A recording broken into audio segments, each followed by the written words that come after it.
The lord. యేసుక్రీస్తు నామములో మీ అందరికీ శుభములు తెలియజేస్తూ ఉన్నాను. ఈరోజు మనం ధ్యానం చేసుకోబోయేటువంటి వాక్య భాగము ఆత్మలో తీవ్రత. అపోస్తలుడైన పౌలు గారు రోమా సంఘానికి రాసినటువంటి పత్రిక 12వ అధ్యాయము 11 నుంచి 15 వచనాలు మనం చదివినట్లయితే ఇలా వ్రాయబడి ఉంది. ఆసక్తి విషయంలో మాంద్యులు కాక ఆత్మయందు తీవ్రత గలవారై ప్రభువును సేవించుడి. నిరీక్షణ గలవారై సంతోషించుచు, శ్రమయందు ఓర్పు గలవారై ప్రార్థనయందు పట్టుదల కలిగిండుడి. పరిశుద్ధుల అవసరములలో పాలు పొందుచు శ్రద్ధగా ఆతిథ్యమిచ్చుచు ఉండుడి. మిమ్మును హింసించు వారిని దీవించుడి గాని శపించవద్దు. సంతోషించు వారితో సంతోషించుడి. రోమ 12:11 నుంచి 15 వచనాలు. ఈ యొక్క వాక్యములో ఉన్న సత్యాన్ని గ్రహించడానికి పరిశుద్ధాత్మ దేవుని యొక్క సహాయాన్ని కోరుకుందాం. స్తోత్రం దేవా, సర్వోన్నతుడా, పరిశుద్ధాత్మ దేవా, ఈ సమయంలో ఈ యొక్క వాక్యములో ఉన్న సత్యాన్ని గ్రహించే కృపను నాకు మాకు అందరికీ అనుగ్రహించి విత్తబడిచున్న వాక్యము వ్యర్థం కాకుండా ప్రతి హృదయంలో నాటబడి నూరంతల పంటను విజయ కృప చూపించమని నజరేయుడైన యేసుక్రీస్తు నామములో ప్రార్థించినాము, పొందుకుని ఉన్నాము పరమ తండ్రి. ఆమేన్. హల్లెలూయా. చాలా అద్భుతమైనటువంటి మాట, ఆత్మలో తీవ్రత. ఇక్కడ మనం గమనించినట్లయితే ఆసక్తి విషయంలో మాంద్యులు కావద్దు అంటే దేవుని పట్ల ఆసక్తి అనేటువంటిది నిర్లక్ష్యం కాకూడదు, మందులము బద్ధకస్తులం కాకూడదు.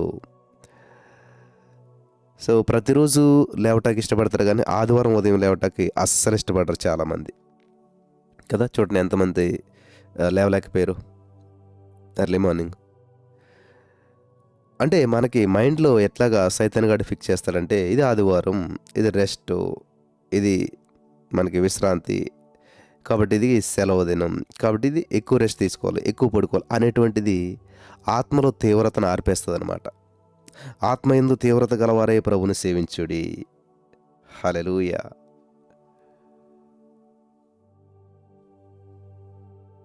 చూసారా, ఆత్మలో తీవ్రత గలవారే ప్రభుని సేవించాలి. చూడండి, ఒక మందుకు బానిసైన వ్యక్తి, ఇంకా ఆ త్రాగుడికి బానిసైపోయినటువంటి వ్యక్తి ఏం చేస్తాడు, ఇంట్లో ఏ వస్తువున్నా అమ్మేసేసి ఎలాగైనా సరే తాగాలి. తాగకపోతే ఆయనకి నిద్ర పట్టదు, ఇంకా ఆ రోజు గడవదు. సేవించాల, మద్యాన్ని సేవించేనే కానీ ఇంకా ఏమీ చేయలేడు. అలాగా ఇంకా మైండ్ పనిచేయదనమాట. ఇక్కడ దేవుడు చెప్తున్నాడు, ఆసక్తి విషయంలో మాంద్యులు కావద్దు, మందబుద్ధి వద్దు, బద్ధకం వద్దు, నిర్లక్ష్యం వద్దు. ఆత్మయందు తీవ్రత గలవారై ఉండాలి. ఆత్మలో తీవ్రత. ఆత్మయందు తీవ్రత అంటే ఏంటి? ఆత్మలో మండుచూ ఉండటం. హల్లెలూయా. చూడండి, ఎండ తీవ్రత ఎక్కువగా ఉందంటే ఏంటి? ఎండ బాగా ఎక్కువగా ఉందంటే అర్థం ఏంటి?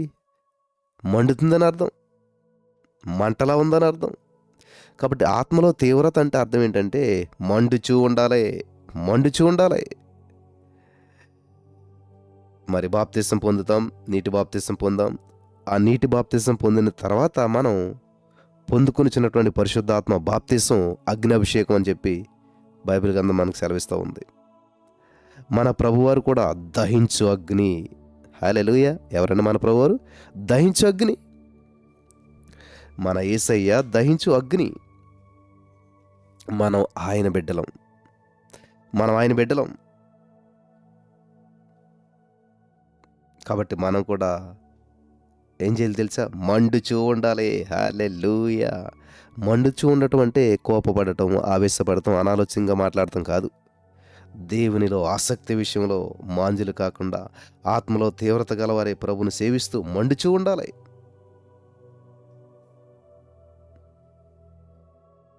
హల్లెలూయా. మన దగ్గర ఒక ఆరిపోయిన క్యాండిల్ ఉంది, కొవ్వొత్తి. దాంతో ఇంకో కొవ్వొత్తిని వెలిగించలేం.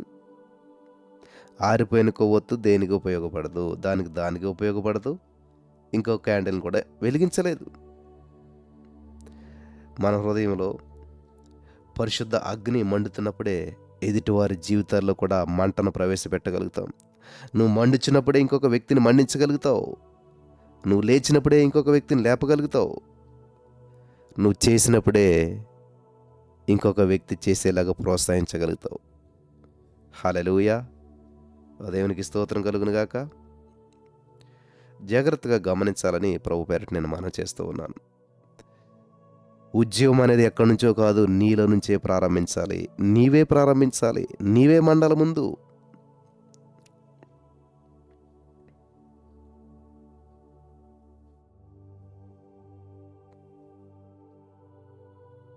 ఎదుటి వ్యక్తి నువ్వు రగిలింప చేయగలుగుతావు. నువ్వు రగిలితేనే అప్పుడేమవుతుంది తెలుసా?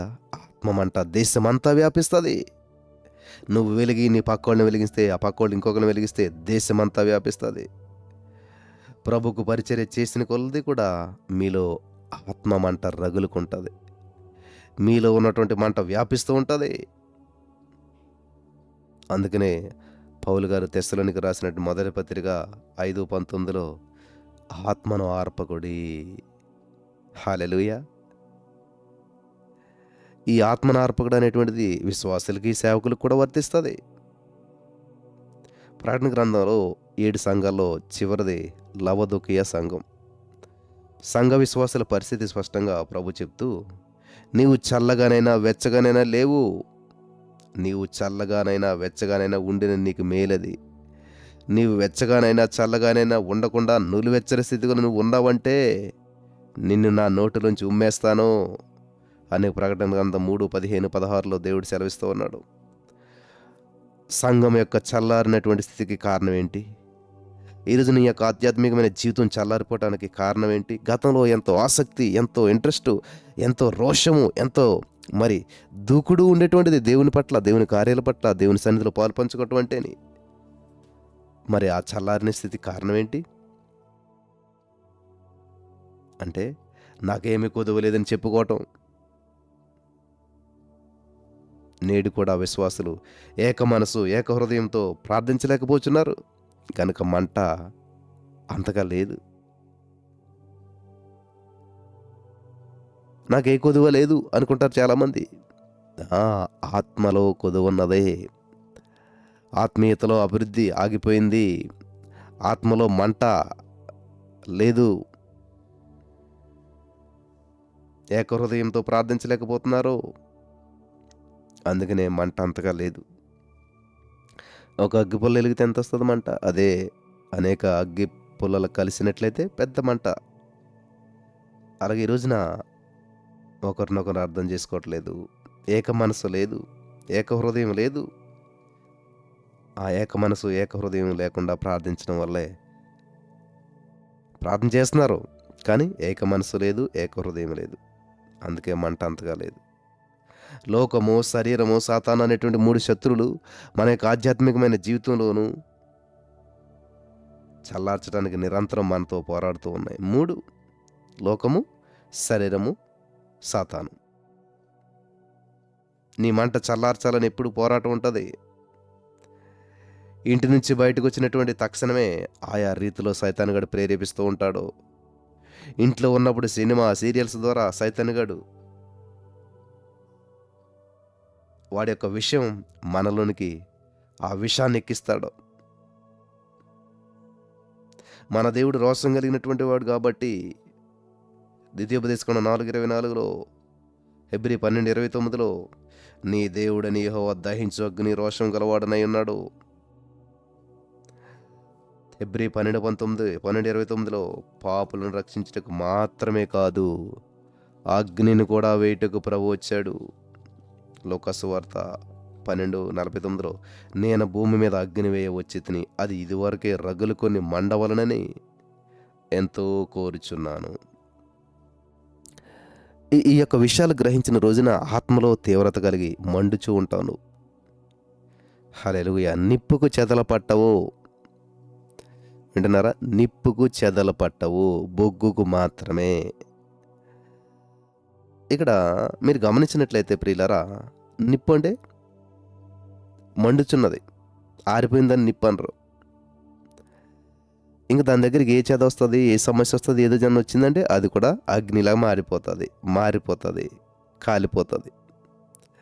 అలాగే ఆత్మలో మండుచున్న వారిని ఏ సమస్య కూడా ఎలుబడి చేయలేదు. వచ్చిందా చచ్చిందే.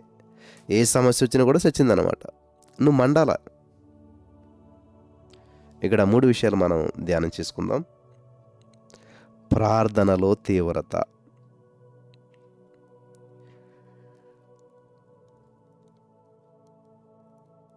ప్రార్థనలో తీవ్రత కలిగి ఉండాలంట.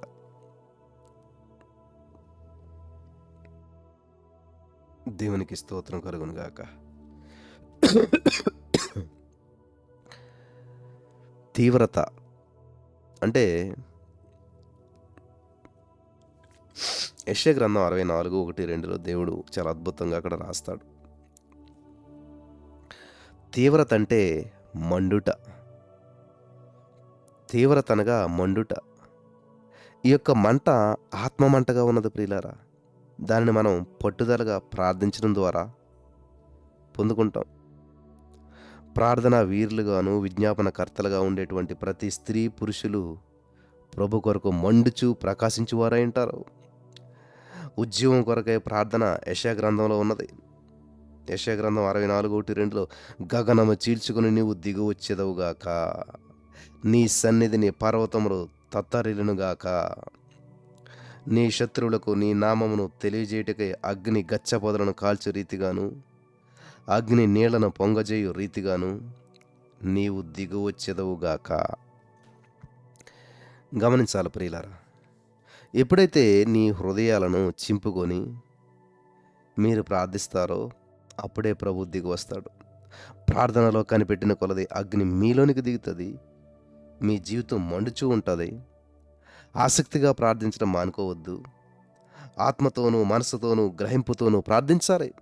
మామూలుగా ప్రార్థించడానికి గ్రహింపుతో ప్రార్థించడానికి మధ్య చాలా వ్యత్యాసం ఉంటుంది.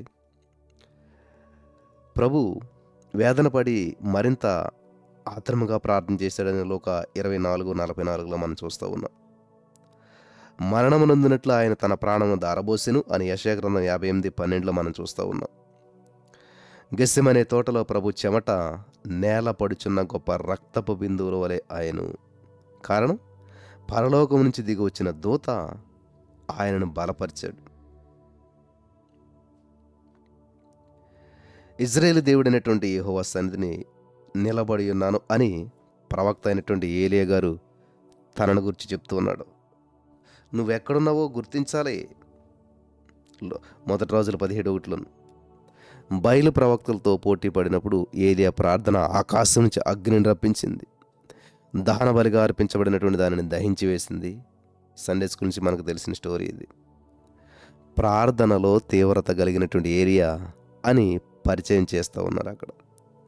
ఏలియా మన వంటి స్వభావం కలిగిన మనుషుడే అని యాకోబు చెప్తున్నాడు. యాకోబు 5:17లో ఆకాశాన్ని తెరచి అగ్నిని రప్పించిన ఏలియా వర్షింపకుండినట్లు ఆకాశమును మూసెను అని ఉంది అక్కడ. చూస్తే మన వంటి స్వభావం కలిగిన మనుషుడే. అగ్నిని కురిపించింది, వర్షం రాకుండా చేసింది మన వంటి స్వభావం కలిగిన మనుషుడే. కాబట్టి ప్రార్థనలో తీవ్రత నెంబర్ 1. నెంబర్ 2, ధ్యానము వలన మంట. కీర్తన గ్రంథం 39:3లో నా గుండె నాలో మండుచుండెను, నేను ధ్యానించుచూ ఉండగా మంట పుట్టెను. Amen. In the name of Jesus. Hallelujah. వింటున్నారా? నేను ధ్యానిస్తూ ఉండగా నాలో మంట పుట్టెను. Thank you Jesus. నేను ధ్యానిస్తూ ఉండగా నాలో మంట పుట్టెను. అసలు ధ్యానిస్తే కదా, మనం ధ్యానించే సమయం ఉంటే కదా మనం మండటానికైనా, మనలో మంట పుట్టడానికైనా. ఈరోజున అనేక మంది జీవితాలు ఆరిపోతూ ఉన్నాయి. ఎందుకనంటే దేవుని పట్ల ఆసక్తి విషయంలో మాంద్యులైపోయారు, బద్ధకస్తులైపోయారు. ఎర్లీ మార్నింగ్ ఒక రోజు లేస్తే 10 రోజులు లేవలేకపోతున్నారు. రెగ్యులారిటీ లేదు, సిన్సియారిటీ లేదు, డిసిప్లిన్ లేదు, ఒక క్రమశిక్షణ లేదు. కానీ ఆశీర్వాదం కావాలి, బయటపడాలా. ఒక గోడకు ఒక మేకు కొట్టినట్లయితే ఒక దెబ్బ గదే దిగదు. పదే కొట్టినప్పుడు ఖచ్చితంగా అది దిగుతుంది. ఒక తలుపును పదే తట్టాలి, తీసేంత వరకు తట్టాలి, ఖచ్చితంగా ఓపెన్ అవుతుంది. ఈరోజున చాలామంది ఉన్న స్థితిలోనే ఉండిపోవట కారణం ఏంటంటే కొంతకాలం కొన్నిసార్లు చేస్తారు, కానీ అది పొందుకోరు. అది పొందుకోరు.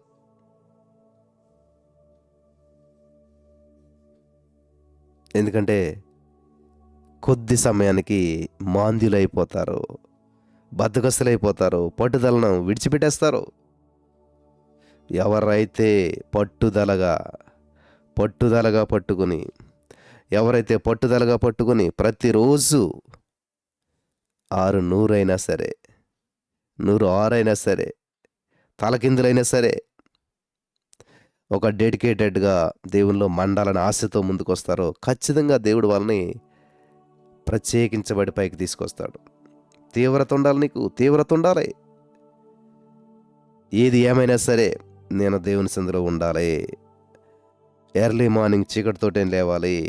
నా యేసయ్య లేచాడు, నా యేసయ్య నేను మాదిరిగా తీసుకున్నాను. హల్లెలూయా. ఎర్లీ మార్నింగ్ ప్రార్థనకు వ్యతిరేకంగా మాట్లాడే ఏ వ్యక్తిని మీరు పట్టించుకోవద్దు. చీకటితోటే లేచి ప్రార్థించే విషయంలో ఎవరు మాట్లాడినా పట్టించుకోవద్దు. ఎందుకంటే అందని ద్రాక్ష పళ్ళు పుల్లని అంటారు కదా. ఎవరైతే లేజీగా ఉంటారో, ఎవరైతే లేవలేరో వాళ్ళే ఈ యొక్క ఎర్లీ మార్నింగ్ గురించి తక్కువ అంచనేసి మాట్లాడతారు. అప్పుడే లేవాలా, అప్పుడే చేయాలా ప్రార్థన, అప్పుడు చేస్తే ఆలకిస్తాడా? దేవుడు నీతో చెప్పాడా 3:30 గంటలకు లేసి ప్రార్థన చేయి, అప్పుడైతే ఆలకిస్తానని చెప్పాడా? ఈ మిగతా టైంలో దేవుడు ఆలకించడా అని ప్రియులారు గమనించాలి. ఒక పనిని మనం చేయలేనప్పుడు ఏం చేస్తామంటే దాని విషయంలో నిర్లక్ష్యంగా వ్యవహరిస్తాం.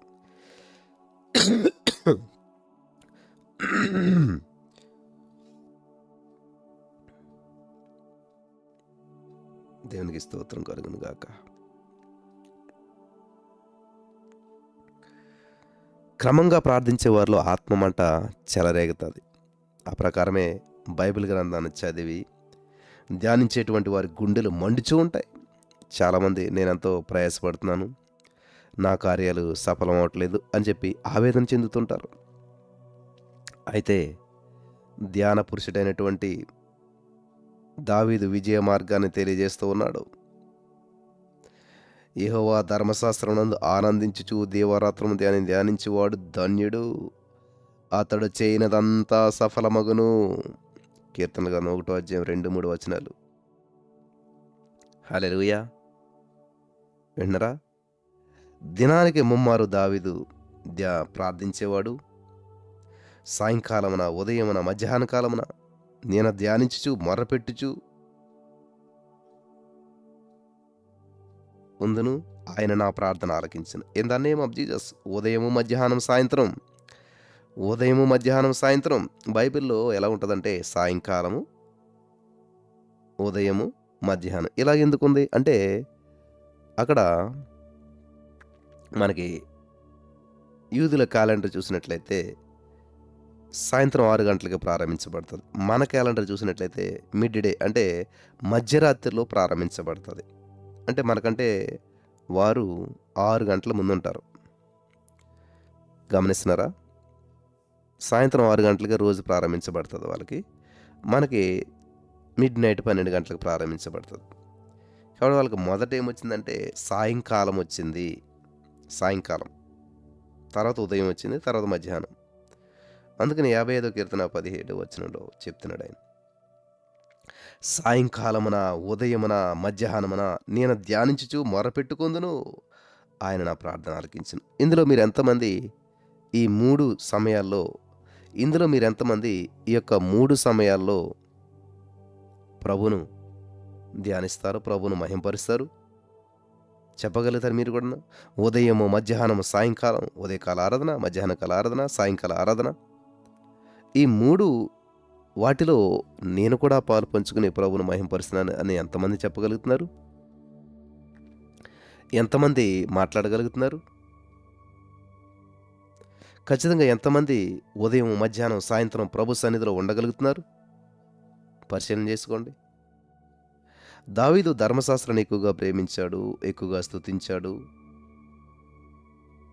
నెమ్మది కలిగి ఉన్నాడు. 119 కీర్తన 163, 164, 165 వచనాల్లో, నీ ధర్మశాస్త్రమును నాకు ప్రీతికరము, నా న్యాయ విధులను బట్టి దినమునకు 7 మార్లు నేను నిన్ను స్తుతిస్తూ ఉన్నాను. నీ ధర్మశాస్త్రమును ప్రేమించు వారికి ఎంతో నెమ్మది కలదు, వారు తూలి త్రుట్టిల్లుటకు కారణమేమీ లేదు. వండర్ఫుల్. 7 మార్లు స్తుతించాడు దావీదు. In the name of Jesus. ముమ్మారు ప్రార్థించాడు. అంటే ప్రార్థన కంటే స్తుతి ఎంత ఉన్నదండి? 3 సార్లు ప్రార్థన చేస్తే 7 సార్లు స్తుతించాడంట. 3కు 3 6 ప్లస్ 1 అంటే రెట్టింపు కంటే ఎక్కువ ఉన్నది స్తుతి. హల్లెలూయా. దేవునికి స్తోత్రం కలుగును గాక. వింటున్నారా ప్రియులరా? ముమ్మారు 3 సార్లు ప్రార్థన, కానీ స్తుతి 7 మార్లు, 7 మార్లు, 7 మార్లు. హల్లెలూయా. ఇర్మియా గారు తన నోటి నుంచి వచ్చినటువంటి ప్రవచనాల ప్రకారం ఆ యొక్క ప్రవచనాల వలన శ్రమల పాలయ్యాడు కాబట్టి దేవుని పేరునే ఎత్తను, ఆయన నామాన్ని బట్టి ప్రకటించను అని అనుకుంటూ ఉంటుంటే వింతైన అనుభవం అతడు పొందాడు. ఏంటంట? ఇర్మియా 20:9 అది నా హృదయంలో అగ్ని వలె మండుచు నా ఎముకలలోనే మూయబడి ఉన్నట్లుండెను. పితరులో ఒకడైనటువంటి అబ్రహాము సాయంకాలమున పొలంలోకి వెళ్ళి ధ్యానం చేస్తూ ఉన్నాడు. ఆదికాండం 24:13. దాని ఫలితం ఎంతో గొప్పది. అతడు విత్తనం వేశాడు, 100 ఫలం పొందాడు. దేవుని ఆశీర్వాదం వలన అతడు గొప్పవాడయ్యాడని ఆదికాండం 26:17 మనం చూస్తూ ఉన్నాం. పునరుత్థానుడైనటువంటి యేసుక్రీస్తు ప్రభువారు ఎమ్మాయి గ్రామానికి వెళ్తూ ఉన్నటువంటి సమయంలో 2 శిష్యులతో కూడా ఆయన నడిచారు. కానీ వారు ఆయనను గుర్తుపట్టలేకపోయారు. వారి మధ్య జరిగిన సంభాషణ మలుపు తిరిగింది. లేఖనములన్నిటిలో యేసుక్రీస్తు ప్రభువారు తనను గురించినటువంటి వచనాలు ఆ భాగాలను వారికి తెలియజేశాడు. తర్వాత వారి యొక్క కన్నులు తెరవబడ్డాయి. వారు ఒకరితో ఒకరు తమ యొక్క అనుభవాన్ని చెప్పుకుంటూ ఉన్నారు. ఏమనంటే లూకా సువార్త 24:32 ఆయన లేఖనములను మనకు బోధపరుస్తున్నప్పుడు మన హృదయం మనలో మండుచుండలేదా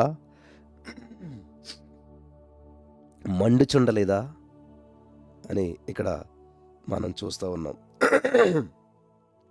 మండుచుండలేదా? ఈరోజు నీ యొక్క వాక్యం వింటున్నప్పుడు నీ హృదయం మండట్లేదా? నీ హృదయం దేవునితో ఏకీభవించట్లేదా? దహించు అగ్ని అయినటువంటి దేవుని స్వభావం నీలో ప్రవేశించడం లేదా? చివరిగా ఒక మాట, ప్రభు సేవను బట్టి మంట. రోమా 12:11 ఆసక్తి విషయంలో మాంజులు కాక ఆత్మయందు తీవ్రత గలవారై ప్రభుని సేవించుడి, ప్రభుని సేవించుడి, ప్రభుని సేవించుడి. పరిశుద్ధాత్మ కలిగించే మంటను గురించి ధ్యానిస్తూ ఉన్నాం. మంట అనేటువంటిది తీవ్రత అని మనం చెప్పుకుంటూ ఉన్నాం. మీలో ఆత్మ మంటను కాపాడుకునేందుకు సాధ్యమైనంత వరకు ప్రభుని సేవించండి, ఆయన పరిచర్యలో పాల్గొనండి, ఆయన మీకు చేసిన ఉపకారాలను సాక్ష్యార్థంగా ప్రకటించండి. మీరు సేవ చేసేవారైతే ఆత్మపూర్ణులై వాక్య పరిచర్య చేయాలి. ప్రార్థనాపూర్వకంగా బోధిస్తూ ఉండగానే ఆత్మల పంట, ఆత్మల మంట మీలో విస్తరిస్తుంది. మీలో ఉన్న అభిషేకం అనేటువంటి నూనె ఖాళీ పాత్రలో పోసిన కొలది నూనె విస్తరిస్తుంది. అంటే మీరు ఊరిడి నీటి బుగ్గగా ప్రభు నామను మహింపరుస్తారు. అపోస్తలుడైన పౌలు గారు తన ఆత్మీయ కుమారుడైనటువంటి పౌలు గారికి శ్రేష్టమైన సలహా ఇచ్చాడు. దానిలో ప్రాముఖ్యమైనటువంటిది 2 తిమోతి 4:2 వాక్యమును ప్రకటించము, సమయమందును అసమయందును ప్రయాసపడుము.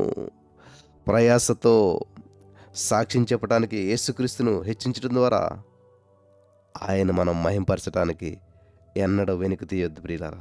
దేవుని వాక్యం అగ్ని వలె క్రియ చేస్తూ ఉన్నది. దేవుడు తన ప్రవక్తతో ఎట్లా అంటూ ఉన్నాడు, నా వాక్యములు వారిని కాల్చినట్లు నీ నోట వాటిని అగ్నిగాను ఈ జనమును కట్టెలుగాను నేను చేసేదను. ఇర్మియా 5:14. కాబట్టి వాక్యమును ప్రకటించుదుముగాక. ఆమేన్. వాక్యానుసారమైనటువంటి ఉపదేశం పొందినటువంటి అపోల్లోను గురించి అపోస్తలుల కార్యాల్లో చదువుతూ ఉన్నాం. అతడు విద్వాంసుడు, లేఖనముల యందు ప్రవీణుడు. ప్రభు మార్గం విషయమై ఉపదేశం పొందినందున ఆత్మయందు తీవ్రత కలిగినటువంటి వాడిగా మనకు కనిపిస్తూ ఉన్నాడు. యేసుని గురించిన సంగతులు వివరంగా చెప్పట, బోధించుట, ధైర్యంగా మాట్లాడుట అపోల్లో యొక్క ప్రత్యేకతలు. యేసుక్రీస్తు అని అతడు ఖచ్చితంగా ప్రకటించాడు. అపోస్తలుల కార్యాలు 18:24-28 వచనాల వరకు మీరు చదవచ్చు. ఆత్మయందు తీవ్రత గలవారు ఎవరైనా సరే నామమాత్రంగా సేవ చేయలేరు. తమతో కూడా తమ ఇంటి వారిని కూడా రక్షణకు నడిపిస్తారు. మధ్యరాత్రి వేళ పౌలు, శీల అనేటువంటి వారు చేసిన ప్రార్థన ఫలితంగా ప్రభు చేసిన అద్భుతాన్ని చూసినటువంటి చెరసాల నాయకుడు తన ఇంటి వారితో కూడా బాప్తిసం పొందాడు. ఒకడు నన్ను సేవించిన యెడల నా తండ్రి అతని ఘనపరచును. యోహాను సువార్త 12:26. ఇది ప్రభు నోటి నుంచి వచ్చిన మాట. పూర్తికాల సేవకులైనా సరే, ఉద్యోగం చేసేటువంటి సేవ చేసేటువంటి వారైనా సరే, ఒక సంఘంలో ఉన్న విశ్వాసులుగా ప్రభుని సేవిస్తున్న వారైనా సరే, ప్రభు వారిని ఘనపరుస్తాడు. అంటే నిన్నే దేవుడు ఘనపరుస్తున్నాడు. నువ్వు ప్రభుని సేవించే వ్యక్తివైతే, ఆత్మలో తీవ్రత కలిగినట్లయితే దేవుడు నిన్ను ఘనపరుస్తున్నాడు, గొప్ప చేస్తున్నాడు. నమ్మనటువంటి వారు స్వతంత్రించుకుందురుగాక. ఆమేన్.